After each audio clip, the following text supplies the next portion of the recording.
Okay, this is the one because he's so much older, so that means that he's more mature, right? Only way to be sane is to act like I have killed y'all. She is livid about this. Wouldn't you be? I mean, come on. She tried to burn the body right where he landed, like dead smack in the living room. You ain't getting that deposit back, babe. 5 years into this relationship, you say you're not looking for nothing serious? Look, here go to TikTok. What the is that? What's up, Team Jazzy? It's your girl, Jazzy Eats, and I am back with another mukbang. So, as you guys can hear, I have lost my voice. That's why I was off on Monday. Forgive me. You guys wouldn't have been able to hear me, so that's why I just made sure I got my rest. But I feel like my voice is a little better to where you'll be able to understand what I'm saying. So today we have some homemade spaghetti. My mouth is watering. This is probably our favorite meal as a family. I call all of my subscribers TVF Mafia, so if you would like to be a part of the Mafia, all you have to do is subscribe to this channel and turn your post notifications on so that you never miss another video. Give this video a big thumbs up on the simple fact that we have a true crime today. Today's true crime is about an ice cream killer. It is, she started off as a little girl with two fascinations: to have a baby one day and to kill her father. Yeah, about that. So I'm gonna pray so I can eat, so we can get into this criminal psychology. Dear Heavenly Father, I thank you for the food that I'm about to receive. I ask that it may be nourishment to my body. I ask that you bless the hands that prepared it and bless my entire team, Jazzy. Amen. Oh God, I can't do it. I tried, y'all, I tried. So I got some ice cold water. I got my Frank Red hot sauce. I let her commercial, she be like, I put that shit on everything. That's me. All right. I do got some chopsticks, but I don't know. I'm starving, y'all, so I also got me a regular fork. So how are you guys doing? Ooh, this looks so good. Oh my God, look at this. This is a thumbnail. Hold up. Hold up. So I use the impossible meat in my spaghetti. And the impossible meat also has a spicy sausage now. And so I added that in here for the first time. So we're going to see what it's hitting for.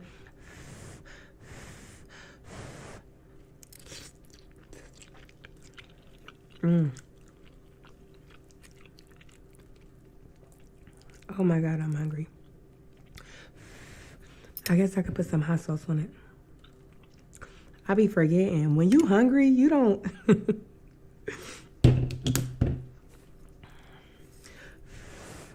But yeah, y'all, this true crime. Bananas.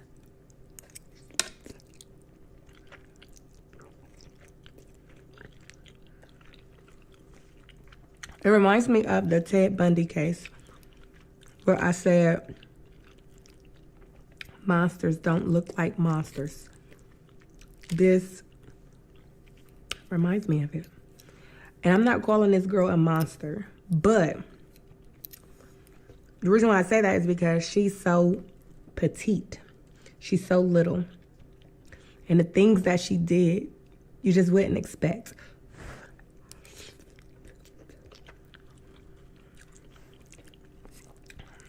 This is literally perfect with the hot sauce.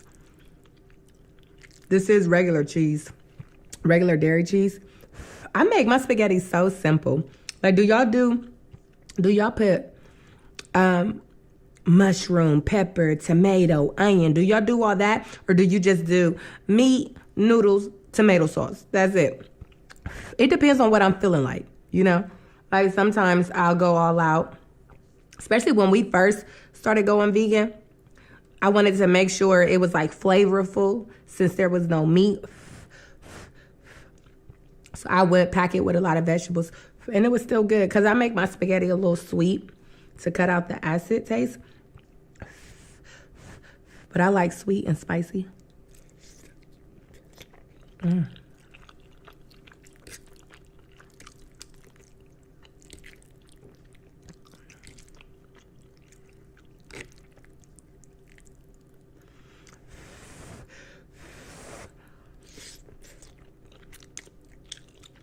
Can y'all see the smoke through the camera? Because it is smoking.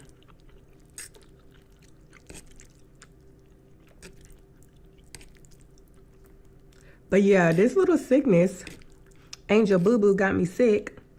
It's throwing off my schedule.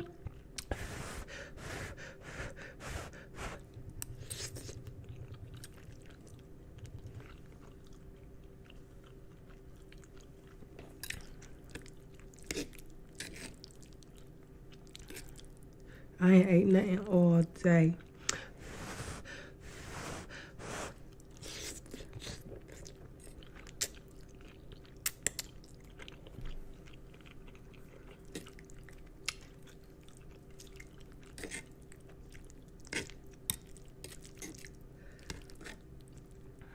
I would have had some bread or garlic bread or something. But then I thought about it like, it's already cheese. It's already pasta noodles. That's enough carbs.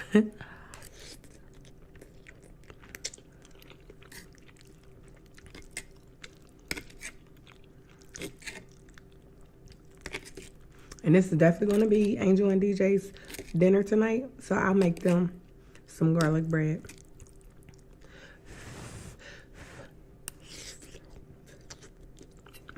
I mean, this thing is still burning up hot. And it took me a minute to set up. So I didn't think that it would be this hot. I can't even touch it. I think I bake everything in my cast iron skillet.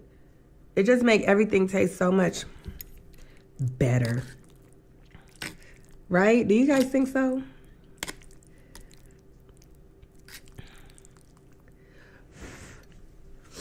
Look. You know you hungry and you don't care about being cute no more. You just push that shit to the back. Like, I don't even care about my hair.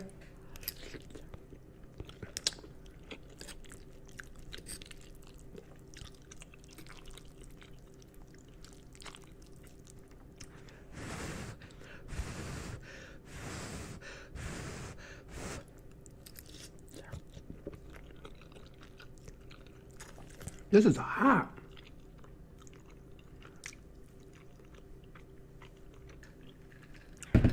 Y'all, this is too good. What are y'all eating for dinner? I need some ideas. Because if it was up to me, I would have salmon every day. I need a balance. I've been eating salmon so much. I love salmon. Excuse me. Or seafood. Like a seafood boil. That king crab in that last video, baby. Crazy.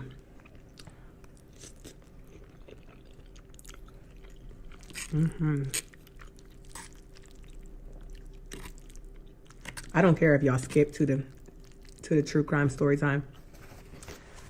But some people be here for the eating. Some people be here for the true crime.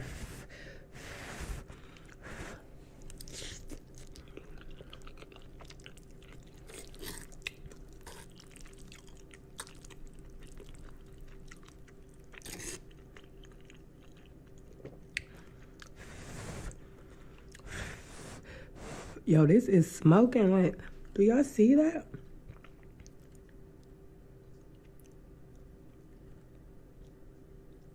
Do y'all see the smoke?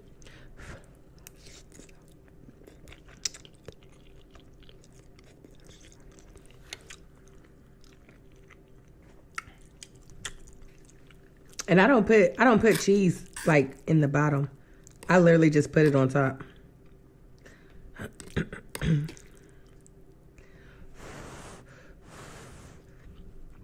I used to be a cheese eater, but I was never like a melted cheese eater. Just like you taste nothing but melted cheese in every bite.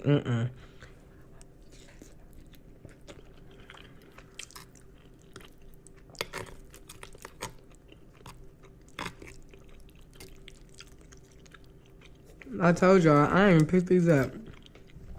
I ain't got time.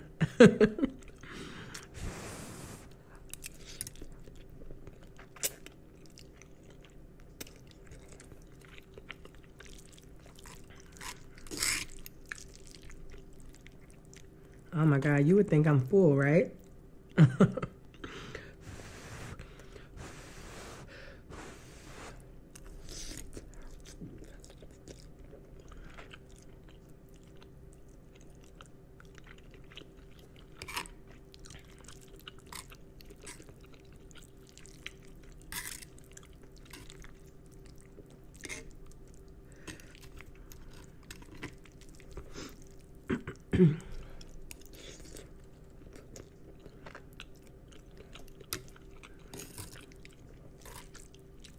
Yeah, Angel was sick.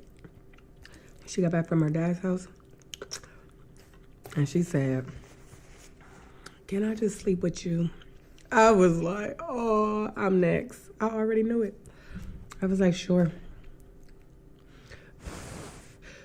I even started medicine. I had started taking medicine. Me and DJ did. DJ didn't get sick. I did, though. But, I mean, I'd rather be me than him.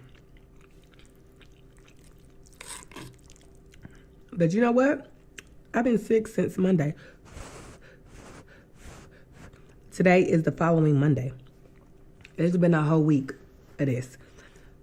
But Saturday was my worst day.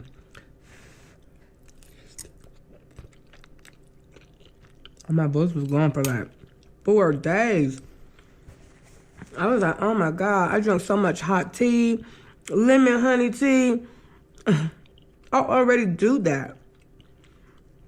So I was just doubling up on all my little teas. And my voice just was like, nope.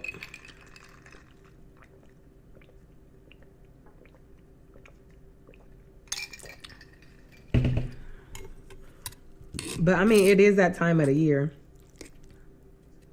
I just hate claiming stuff, so I ain't go nowhere. I ain't took no medicine. That's probably why I'm still sick. I hate taking medicine. I really do. I'd rather get rest, drink a gallon of water, deny myself of food, which is really what you're supposed to do when you're sick. Deny yourself of food. And get as many liquids in you as possible. And drink my tea.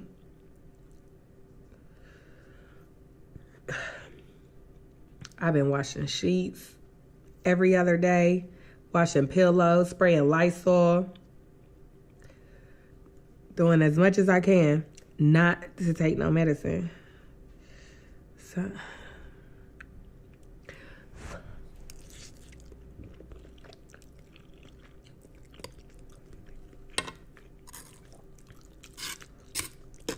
all right, this is good, but I want to get into this story so we can talk. We gotta talk. We gotta talk.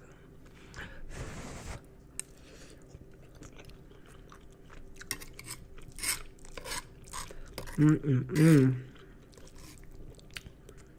know, in a marriage, you can only take so much. You can only take so much. But when a narcissist knows that he got a good heart person wrapped around his finger, and it's not even the fact that, you know, she's wrapped around his finger, but it's just the fact that she's a good person and she's a good wife. So she's going to do what she got to do. You know, she's going to be in there for the long haul and, you know, and be forgiving and understanding that just because you're a grown man don't mean that you're perfect. And that's the sad part about when a narcissist gets married to a woman that has a good heart. There is women narcissists too, don't get me wrong. But I'm just saying, when they get to that breaking point, they're the ones in trouble. All right, so her name is Esty Carranza. It's Estebaliste, but I'm gonna say Esty. I'm gonna call her Esty.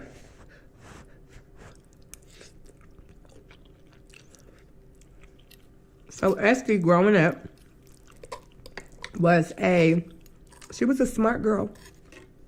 She was very smart. She had good grades. She stayed on the honor roll. Her whole, all the way up to college, she was in honor roll. But as a little girl, she was very smart, and she lived in Spain with her parents.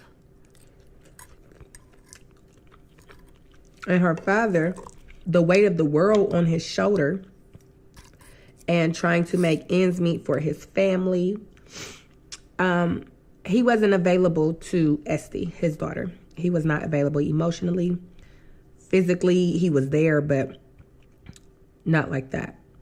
And if he did have a conversation with her, it was either degrading, something she was doing wrong. It was criticism, or he was controlling her, telling her what to do next. And, and as a little girl, that's your first love, your first relationship, your first everything. And you want to make them happy no matter what. Your relationships that you pick in your adulthood is based on your relationship with your father. But as kids, we don't know that, we're kids. And so subconsciously, she grew so angry that he wasn't available that she started to fantasize about killing him. Another thing she fantasized about was having children, which her mother thought was kind of odd. You're only 6 years old and you fantasize. You're always asking me, when can I have a baby? I don't think that's odd. Only because Angel did the same thing. And she was younger than 6. She would be like, when do I have a baby? I want a baby. I want a real baby.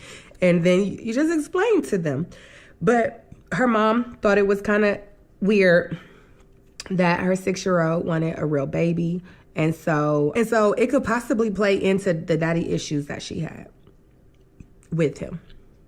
And him not giving her any attention, and him degrading her all the time. Moving forward to after graduation, she's been on honor roll, and her father has told her, your major is economics, and this is the college that you're going to go to. And she was just like, okay, I have to make you proud. Like, I got to do what you say. And she went, and that was her major. Well, she met a guy there, and they fell in love. They were so in love with each other, and they were in a relationship for 5 years. But of course, after the honeymoon stage, about a year into their relationship, he started to act like her father. And he actually referred to her as his property, and he would always degrade her. But she stuck in there. That's what she was used to, right? I have no choice but to deal with this. There is no such thing as a boundary, because I didn't have a boundary with my dad. I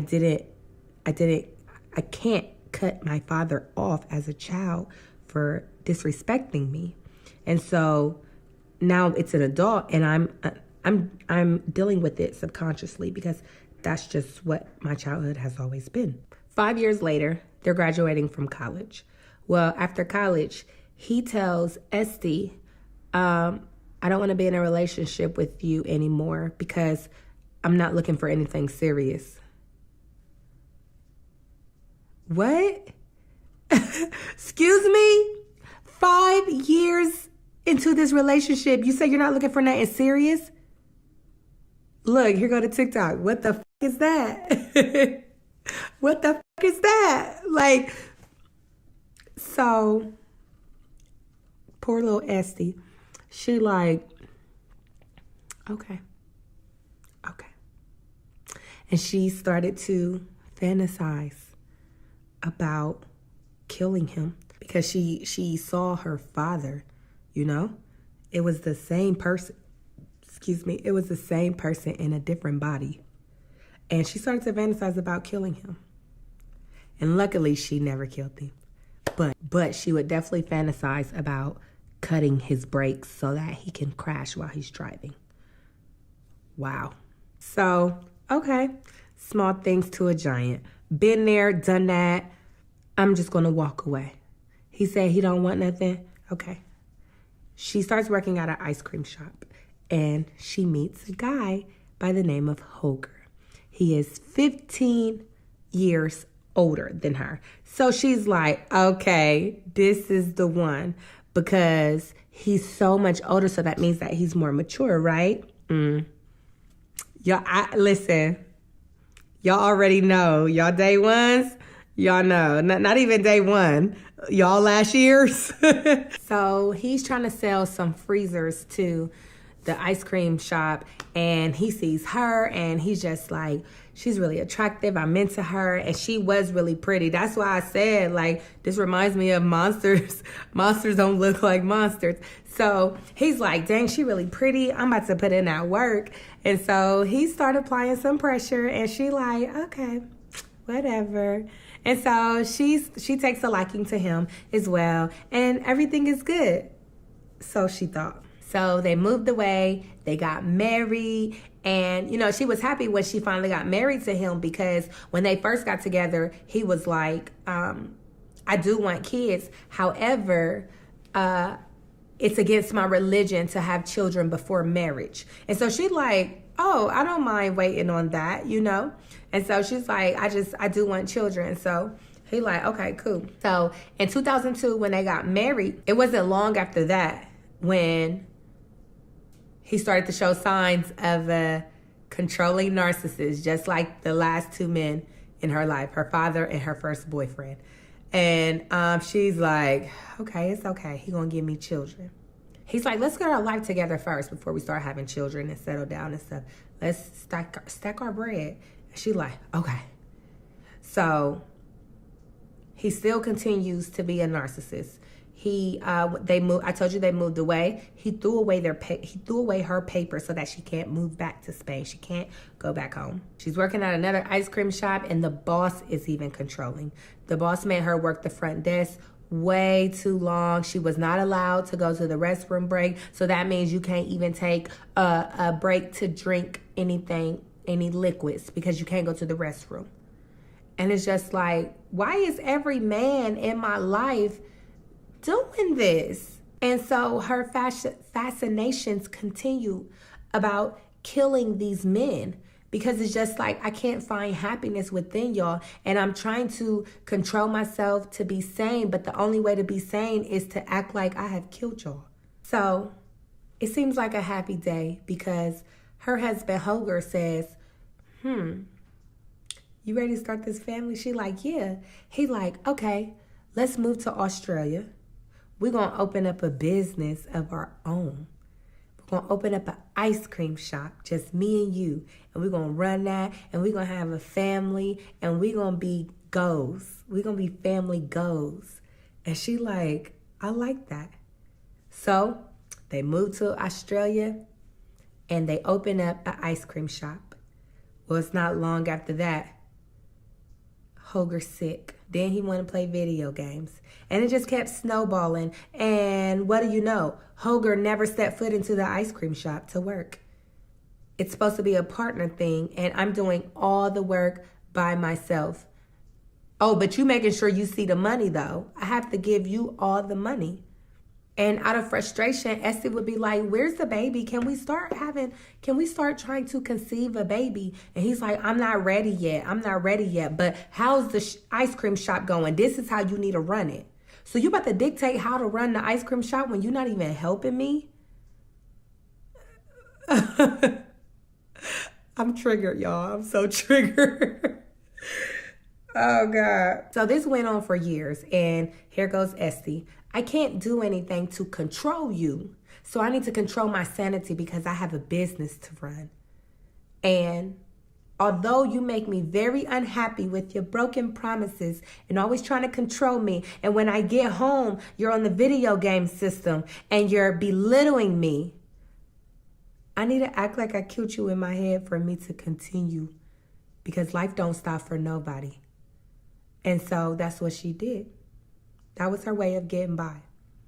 Well, one day, a fine gentleman walks in the shop, and he is selling something to the ice cream shop.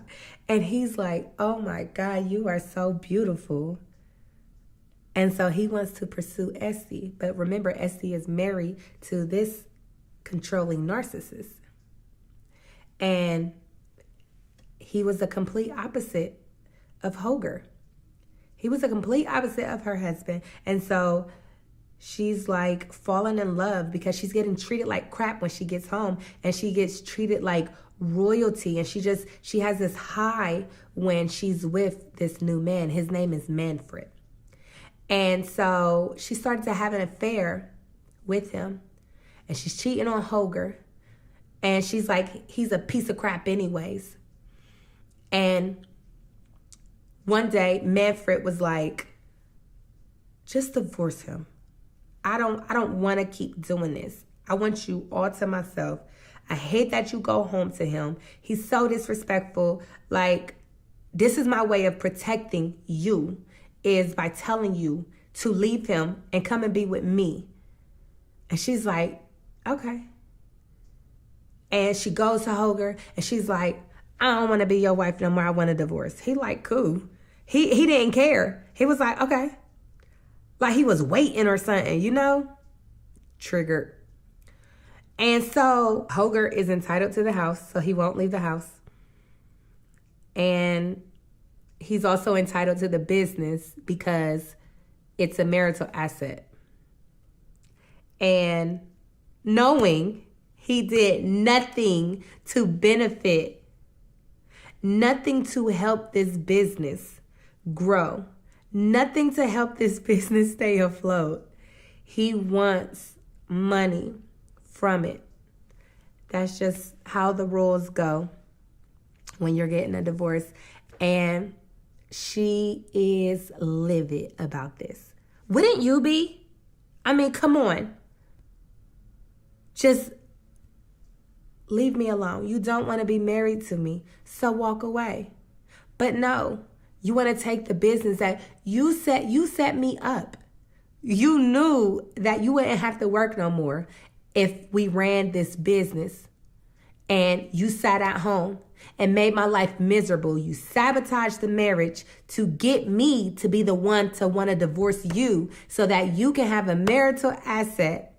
And so now I owe you thousands of dollars over a business that you have nothing to do with. And this made Esty very upset. It would make me mad too. I'm telling you, I'm triggered right now. I'm triggered. I'm so glad this story almost over. So every day, they're not even together. Every day she got to go home to this man and hear it from him. They're arguing, and she's just like, I don't get why you won't leave. And he like, you ain't nothing without me. But guess who owes me money? Guess who? Like if Esty would be like, you know, all you do is sit around and play video games, he'd be like, and I'm gonna do that for the rest of my life thanks to you, because you married me. So now you gotta pay me thousands of dollars. I get a percentage of all the profit you make every month. Ain't that crazy? And she was just like, he was like, you're nothing without me. And that took her over the edge. And he said what he said to her, belittled her per usual, and then went back to playing that video game. And she looked down and saw one of his guns, because he liked to collect guns, and she hated them. She hated guns, and he couldn't even respect that and at least have them up. And she's just like, another sign of disrespect. And she is livid right now. You have guns laying around when you know I don't like them. Then you just said what you said to me. You won't leave. And she took the gun and just popped him 4 times in the back of the head. And she was like, oh, snap, what did I just do? Because, it happens subconsciously. She killed that man without knowing that she did that, because she's been manifesting her killing anybody that disrespects her. She's been manifesting that since she was a child. And what you put your energy into is what will recreate in the physical world. And that's exactly what happened. She killed that man. So now she got to get out of it, right? So what she do next? She tries to burn his body. But for some reason, it wasn't burning right. It was just making the apartment real smoky. She tried to burn the body right where he landed, like dead smack in the living room. Like, you ain't getting that deposit back, babe. You're gonna owe them money, more money than your deposit, when you move out and it's burnt up holes everywhere. And she ain't think about that, apparently. It's a dead man, and she's like, what? She's so petite. She like, I can't go to jail.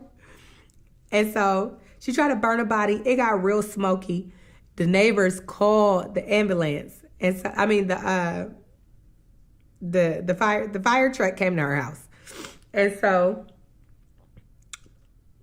she opens the door, and they like, what's going on? Is it a fire in there? She's like, oh no, I was cooking some fish and I burnt it. I'm getting it together now. I'm sorry. And they was like, that smells horrible. That's fish. They're like, she was like, yeah, it's fish.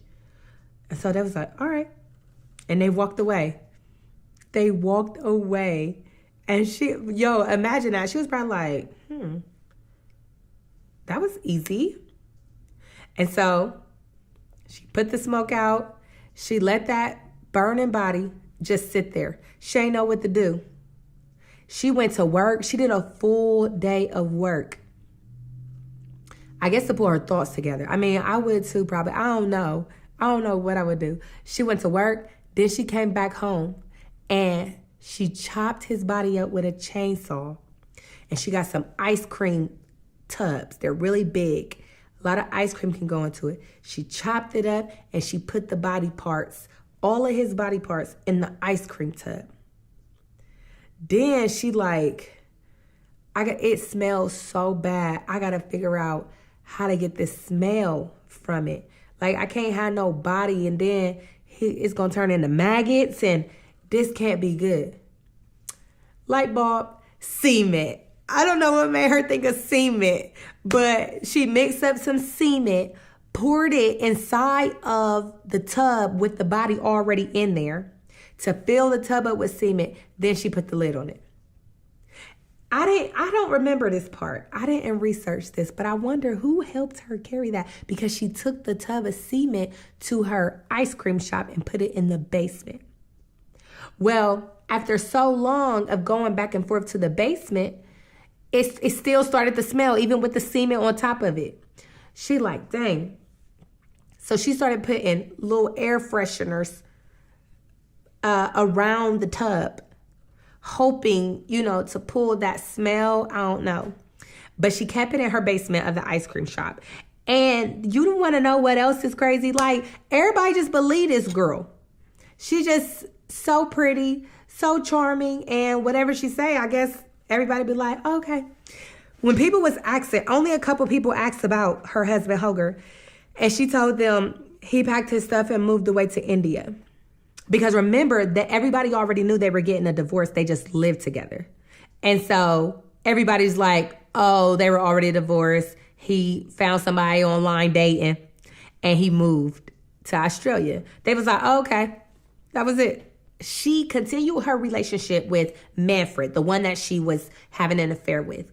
And things was going good. He complimented her all the time, and he invested into her business because he was a ice cream machine salesman. Like, she really has a thing for ice cream and anybody that loves ice cream. Like, I don't know. And so Manfred. I don't understand. How do you attract the same people over and over and over again? Like, we really got to start healing our childhood traumas, because that's how it's happening. Manfred ended up being a controlling narcissist. I'm not making this up, y'all. Like, this is a true story. This man was so controlling. He made her get lip injections. He made her get a nose job and a facelift. Just imagine. So it wasn't long after that, before you know it, she like, I done found out you cheating on me. You done made me do all this crap to my face. Like, this ain't love. Now I'm gonna do what I normally do. Like, she just, that activated. And she was ready. She put sheets, she planned this. This happened in 2010. Yo, just 2010. She put plastic over her walls. This man came home and didn't even realize plastic was up all over their walls. And she waited till he went to sleep. She blew his head off. And she did the same thing. Chopped his body up, put semen in it, put it in the basement. Well, of course, everybody like, where he at? Where he at? Where he at? It didn't go like the same way with her first husband. And she's like, I don't know. I'm worried. Let me go do a missing report. So she filed a missing person report. And so they're looking for him. Yo, it was like 6 months later. 6 months later, she's in a whole new relationship with somebody else. And one of her pops busted in the ice cream shop. And so they came downstairs to fix it. She wasn't there, though. She was at home. And they was like, it stinks down here. What the heck? It stinks real bad. Like, something else is wrong. And they seen the tub with a whole bunch of fresheners around it. They like, nah. Yo, they saw a freaking leg sticking out of the cement box. And that was it. They called the police. And so the next day, when Essie was walking into her shop, the neighbor of the ice cream shop was like, hey, you heard what happened in your shop? She like, nah. The minute they told her, like, there was a body found in your basement, she ran off. She ended up getting caught because she found a street person. She stayed all night with a street person, and she told them she was suicidal, and she told them what she did, and the man called the police on her. If you are still here at this time, like, you the real MVP, because my camera done died so many times, y'all. Now I'm using my phone. But I really gotta get this story out and finish telling y'all. I don't want to wait till I don't want to keep charging my phone. So the reason why she even went to the street, I forget what it's called, street artist or something. It was a stranger on the street. The reason why she even went and stayed with him, like she met him and wanted to stay with him, was because she knew that if she took a flight to Paris, that they would catch her. Because she went as far as buying a flight to Paris. And she thought about it like, yeah, nah, I'm cool. So she stayed. And so she ended up staying with the street for artists, whatever. This man called the police on her. And so they arrested her. They didn't fight with them or nothing. And she told them the truth. She told them everything that she had did. And they was like, okay, that was easy. They went to court, and the whole city blew up about it. Because they couldn't believe how just dry and straight to the point the whole case was. Because she was like, yeah, that's what they did. But, I mean, she doesn't feel like she did anything wrong, because she feel like she made the world a better place. They were not good people. I'm not just out here killing people for no reason. They were narcissists. They wouldn't let me do this. They wouldn't let me do that. Like, she had all her reasoning. Like, that's what I'm saying. People really don't think they did nothing wrong. They think that they're making the world a better place. And that's all because she didn't heal her childhood trauma. Here goes the kicker. It wasn't until she went to jail, she found out she was 3 months pregnant. All this time. That's all she ever wanted. And now she is in jail for the rest of her life and cannot raise her son. So she had the baby. She got married to the man. She got married while she was in jail to her baby's father.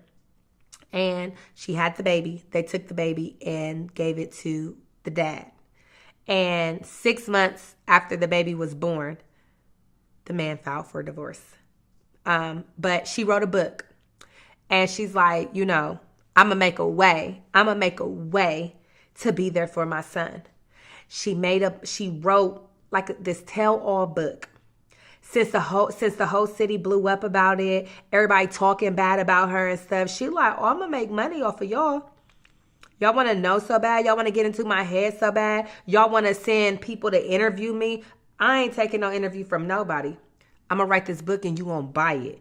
And the profits is going to go to my son. Now, that's a mother. I don't care what she done did. That's some stuff a mother would do. I'm in jail and I'm still about to take care of my son. But one of the things that she put in her book was how much she regrets everything.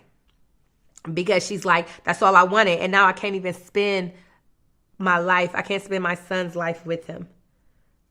And this was karma for me.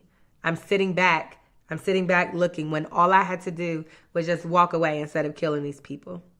And because I didn't, now I'm behind bars watching my son grow up. So after her book was released, they moved her to a all men's prison and said that she was too dangerous to be around women.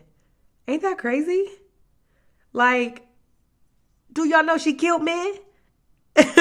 And you're saying you don't want her around women. No, she killed men. It's the men y'all need to protect. So I don't know. That's kind of weird. She the only woman and she's so pretty. Like,